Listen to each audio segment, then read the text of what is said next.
Kembali lagi di Ngopas, Bu Rini.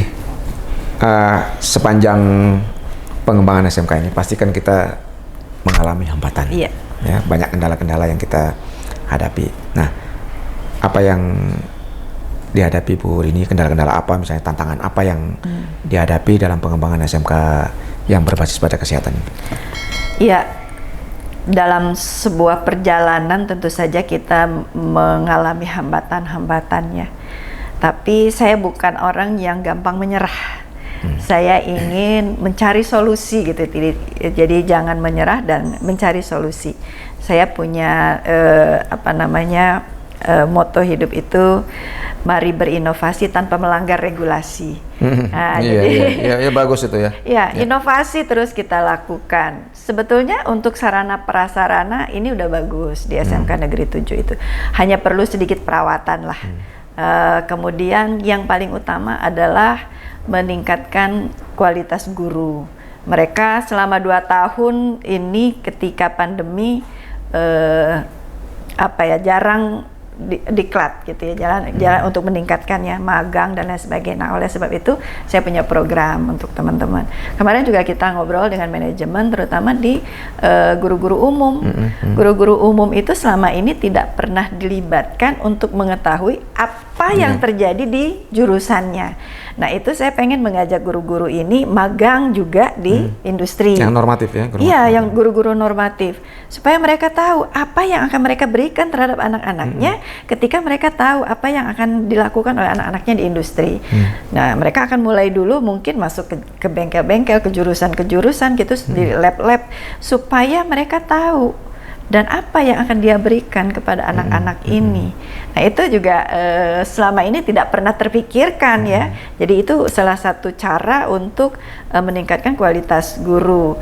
Juga kami ingin berkolaborasi dengan beberapa sekolah-sekolah yang lain untuk sharing praktik baik, supaya kami juga bisa tahu di mana kelemahan-kelemahan kami, sehingga kami bisa meningkatkan kualitas kami kembali gitu. Dan masih ruang-ruang lab kami masih belum tertata. Kemarin kami bekerja sama dengan sebuah perguruan tinggi untuk penataan lab. Lab kita lakukan. Biasanya kalau kita udah lama di situ kan rasanya udah nyaman aja. Padahal penataan itu kan lebih nyaman kalau alur kerja gitu ya, tempat jalan manusianya bisa dilalui dengan nyaman gitu. Dan kita mengajak rekan-rekan dari perguruan tinggi, terutama di yang interior, kita sedang menjalin itu kerjasama. Mereka punya program pengabdian kepada masyarakat dan kami sangat membuka diri. Itu yang sedang kami jalankan sekarang. Ya, satu hal saya kira yang kita juga sama-sama tahu ya, bahwa pengembangan pendidikan kejuruan itu tidak kalau kita katakan itu memerlukan biaya yang cukup besar. Ya, yang selama ini kan orang menganggap sama saja gitu. Ya, misalnya kalau kita bicara tentang pendidikan di SMA, pendidikan di SMK ini pasti berbeda. Anggaran yang dibutuhkan pun berbeda. Nah, anggaran yang cukup besar ini, terutama di SMK Farmasi dan Kimia ini kan pasti harus dipenuhi. Nah, betul. Bagaimana memenuhi anggaran ini, Bu? Ya, tentu saja di sekolah punya komite. Komite sekolah ini kita ajak bekerja sama menjadi mitra kami untuk mengatasi persoalan-persoalan ini. Kami memang kadang-kadang dilema ya ketika pemerintah daerah mengatakan gratis gitu ya. SMK gratis, aduh saya bilang kayak gitu ya. Gimana kita mau bisa hebat gitu kan ya. Nah, itu sedang kita dorong bagaimana pemerintah berpikir ulang tentang itu. Kan kadang-kadang itu mah politis lah ya. Betul. Sementara mereka hanya mampu memberikan subsidi sebetulnya. Ya, kalau namanya subsidi kan tidak mencukupi. Oleh sebab itu sekolah sangat membutuhkan dana.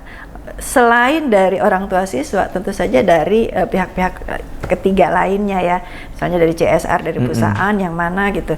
Dan ini membutuhkan komite yang gesit, yang mau berjuang gitu untuk sekolah.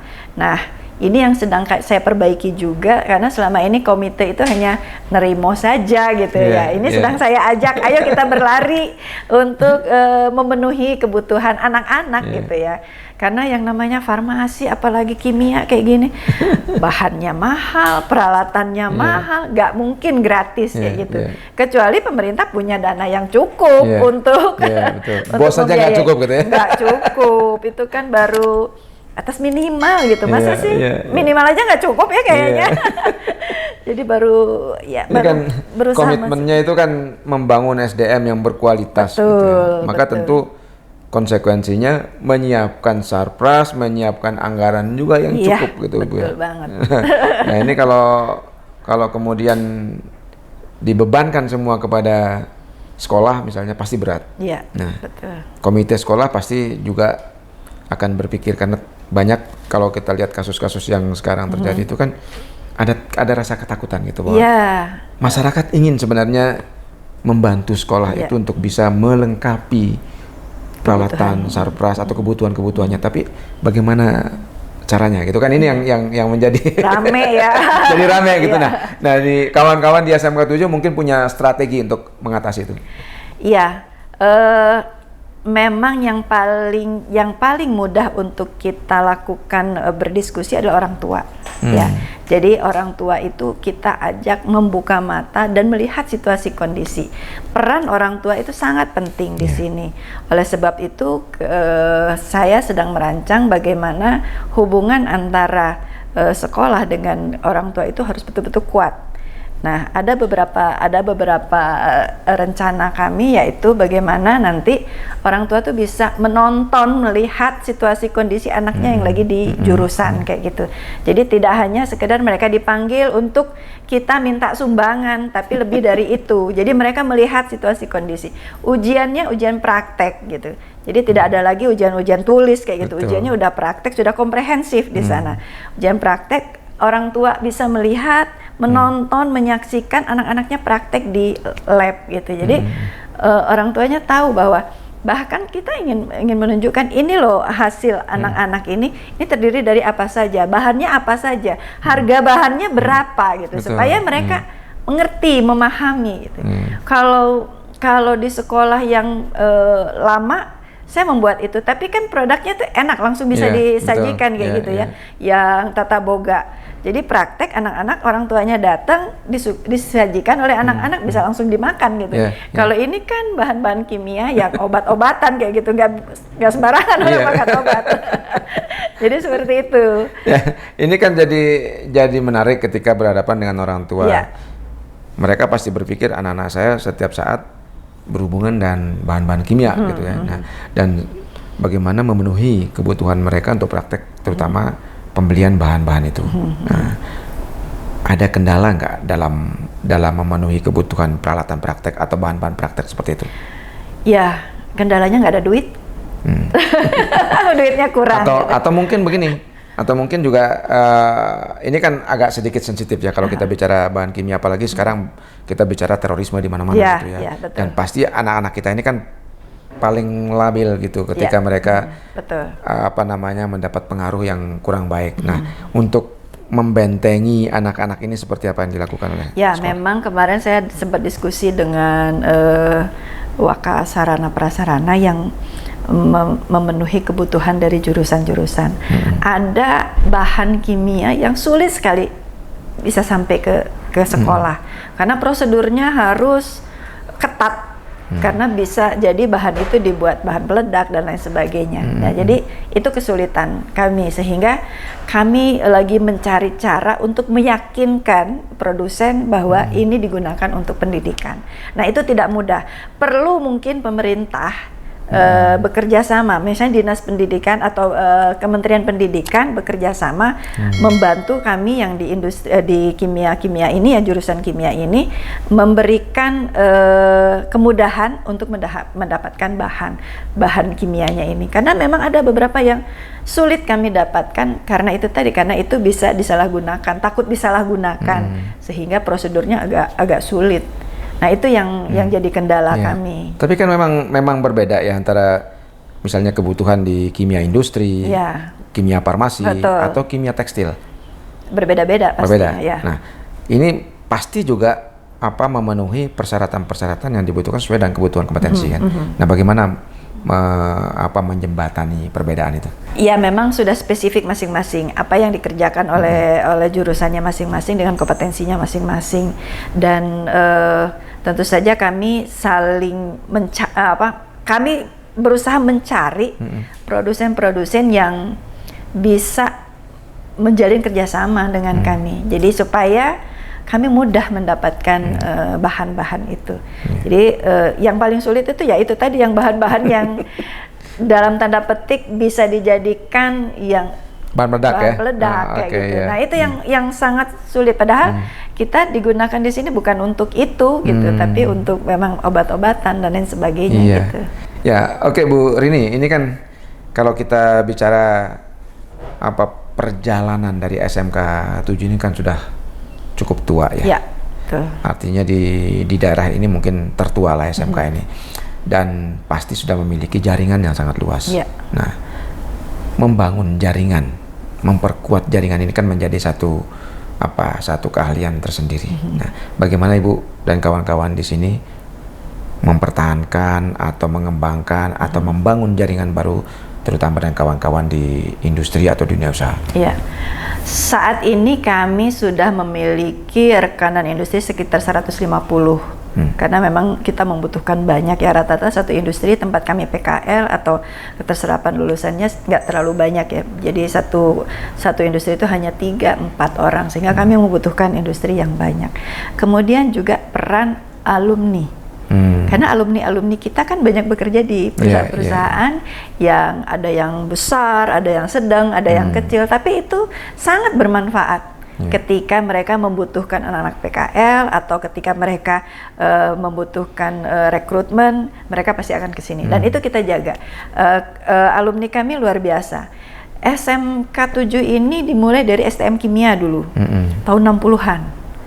Nah, saat ini komite kami juga itu alumni tahun 79, alumni dari STM Kimia. Yang udah sangat mendarah daging ya. Iya betul. Jadi ikatan batinnya udah kuat dengan SMK 7, dan itu membuat kami lebih solid gitu.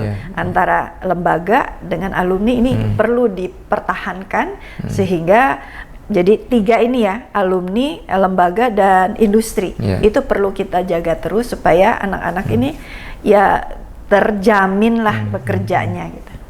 Ini kan kalau tadi kita lihat ya, banyak sekali produk yang dihasilkan oleh anak-anak kita dan sudah diperoleh di mana saja gitu, di toko-toko terdekat atau di lingkungan keluarga atau dijual melalui online gitu ya. Nah, pasti ini harusnya didukung oleh kebijakan baru ya, kebijakan yang terkait dengan BLUT ya. Karena kalau kita mengembangkan teaching factory saja tidak cukup. Ya.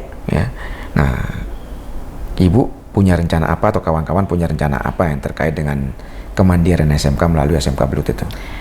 Iya, memang saat ini kan pemerintah daerah kita sedang menyusun itu. Ada beberapa yang sudah berjalan, maksudnya baru ketuk palu bahwa mereka menjadi SMK BLUD. Jadi mudah-mudahan tahun depan SMK 7 bisa mengarah ke sana, karena memang itu sangat dibutuhkan oleh SMK, apalagi SMK yang memiliki produk-produk ya. Betul. Kita selain itu juga kita punya kimia industri itu cat. Kita buat cat tembok. Oh, di kimia industri? Iya, kimia industri kita punya cat, kita punya bengkelnya sendiri untuk pembuatan cat. Dan sebelum pandemi itu banyak yang pesen. Setelah pandemi kita agak turun gitu. Jadi, nah, ini kan pasti harus memiliki dukungan yang kuat, dukungan kebijakan paling tidak. Betul. Nah, salah satunya adalah kebijakan BLUT tadi itu. Nah, kalau sekarang ini strategi apa yang dilakukan oleh kawan-kawan untuk menyiasati supaya produk tetap jalan, produksi tetap jalan, kemudian income yang dihasilkan pun tetap bisa bergulir. Ya. Jadi kan ada di sekolah di SMK itu ada PKK atau kewirausahaan ya. Di situ anak-anak diajarkan bagaimana cara berdagang dan itu menjadi mata pelajaran. Mata pelajaran nanti dananya itu ya kembali lagi ke bahan. Nah, ada juga kita punya koperasi di sekolah yang sudah berbadan hukum. Itu juga bisa bekerja sama dengan kami sehingga produk-produk yang ada di SMK 7 Bandung ini bisa dijual oleh koperasi kami. Oke. Ini menurut Ibu nih ya, ini tahun 60 sampai sekarang ini kan sudah cukup tua sekolahnya ya. Nah, apa yang menyebabkan SMK ini menurut Ibu nih ya, yang kira-kira yang Ibu lihat lah, yang menyebabkan sekolah ini tetap eksis, tetap mampu meningkatkan kualitasnya bahkan luar biasa sampai ke luar negeri atau kemana gitu ya? Yang sekarang ini. Ya, luar negeri anak-anak tuh ada sampai ke Jepang kayak gitu ya. Ada banyak anak-anak yang ke Jepang. Kita kerjasama dengan perusahaan JAIC. Menjaga kualitas SMK Negeri 7 supaya tetap berada di tidak turun kualitasnya dan tetap menghasilkan anak-anak yang berkualitas, tentu saja peran guru-guru yang berkualitas. Kemudian juga bagaimana link-link kami ini kami manfaatkan untuk menjaga kualitas kami. Komite, kemudian alumni, kemudian industri, itu kami selalu bangun ya. Kita bangun bersama-sama agar kualitas kami tetap terjaga, sehingga kami tetap bertahan, dan saya yakin kuncinya adalah di SDM. Nah, SDM ini yang harus kami jaga untuk terus ditingkatkan kualitasnya, mutu dan kualitasnya, sehingga kami bisa menghasilkan anak-anak yang berkualitas. Kalau anak-anaknya sudah berkualitas, orang akan melihat, ya kan, akan melihat SMK 7 gitu, dan tidak diragukan lagi. Jadi kemarin saya suka diskusi sama anak-anak, kamu dari mana? SMP-nya di sini, SMP banyak sekali. Kenapa ke sini? Ya kayaknya SMK 7 memang pilihan saya waktu dari SMP kelas 2 gitu. Kelas 2 mereka sudah berniat mau ke SMK 7 karena sudah mendengar informasi-informasi tentang SMK 7, bagaimana anak-anaknya bisa cepat bekerja. Jadi kadang-kadang belum lulus juga udah bekerja mereka, udah direkrut gitu. Nah, itu yang artinya itu lebih kuat ya, promosi itu lebih kuat dibanding media sosial atau flyer atau iklan gitu ya. Dari mulut dari mulut itu lebih kuat itu. Dari mulut ke kuping ya. Dari mulut ke kuping, benar, jangan mulut ke mulut. Jadi orang mendengar SMK 7. Iya. Gitu, ya. Ini kan kalau kita lihat kan sekarang SMK 7 ini juga terutama yang di kimia farmasi dan kimia industri ini banyak di industri ya. Banyak diserap di industri.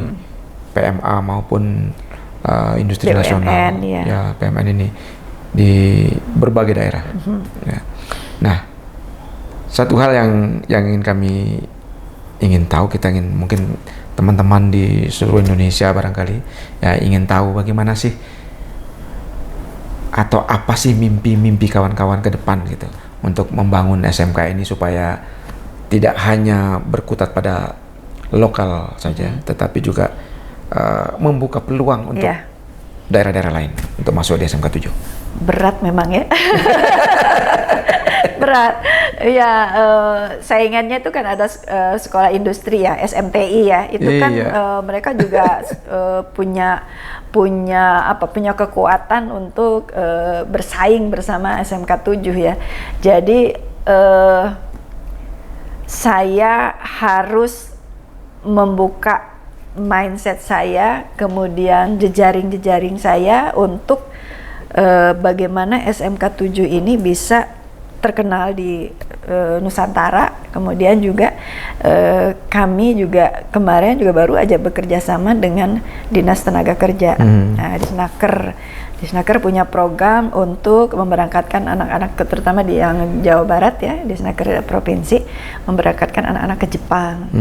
Itu sedang kami bangun lah itu, supaya anak-anak tidak hanya berpikir bahwa dia bekerja itu di Bandung, tidak hanya bekerja itu di luar Bandung, tapi bisa sampai ke luar negeri. Dan itu kan bisa menjadi promosi kami juga ya, bahwa oh ternyata anak SMK 7 itu bisa sampai ke luar negeri gitu. Supaya Dan orang, sudah ada. Orang melihat atau berpikirnya ketika menyebut kimia farmasi, kimia industri, oh SMK 7 Bandung. Iya, gitu. betul banget.